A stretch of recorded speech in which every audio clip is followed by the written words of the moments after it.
অনেকেই জানেন যে আজ 24শে সেপ্টেম্বর ভারতবর্ষের স্বাধীনতা আন্দোলনের প্রথম নারী শহীদ প্রীতিলতা ওয়াদ্দেদারের আজকে শহীদ দিবস। স্বাধীনতা আন্দোলনে আমরা জানি অনেক বীর বিপ্লবী জীবন উৎসর্গ করেছিলেন, কেউ ফাঁসিতে আত্মদান করেছিলেন। তাদের মধ্যে অন্যতম ছিলেন এই প্রীতিলতা ওয়াদ্দেদার। সেদিন তিনি চাইলে একটা সুখের জীবন কাটাতে পারতেন।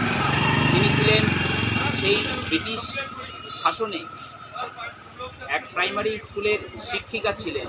চাইলে তিনি একটি অত্যন্ত সুখী জীবন তিনি কাটাতে পারতেন, কিন্তু যেহেতু পরাধীনতার জ্বালা তার অন্তরে বারবার যন্ত্রণা দিয়েছে, তাই শুধু চাকরি জীবন বা সুখের জীবন কাটাবেন এটা তিনি ভাবতে পারেননি।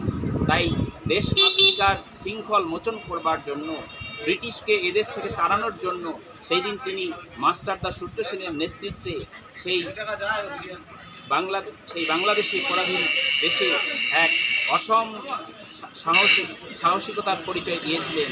আপনারা জানেন যে সেই ইউরোপিয়ান ক্লাব আক্রমণ,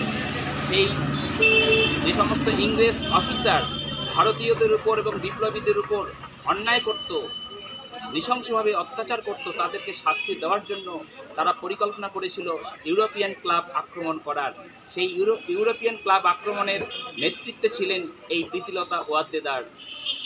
সেই দিন তিনি তার মাকে বাড়িতে, তার মা অসুস্থ, সেই অবস্থায় তিনি মাকে রেখে এই মহান যে বিপ্লবী দায়িত্ব ইউরোপিয়ান ক্লাব আক্রমণ, সেই আক্রমণে তিনি ঝাঁপিয়ে পড়েছিলেন।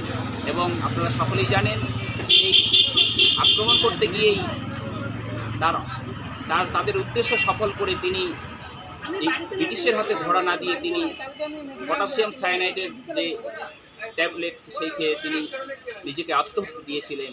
তাহলে এই যে প্রীতিলতার এই আত্মদান আজও আমাদেরকে প্রেরণা যোগায়, আজও আমাদেরকে মুক্তি সংগ্রামে এগিয়ে আসতে এখনও প্রেরণা যোগায়। তাই আমরা এই মহান বিপ্লবীকে স্মরণ করছি, যাতে আগামী দিনেও আমরা ভারতবর্ষের মুক্তি আন্দোলনকে এগিয়ে নিয়ে যেতে পারি।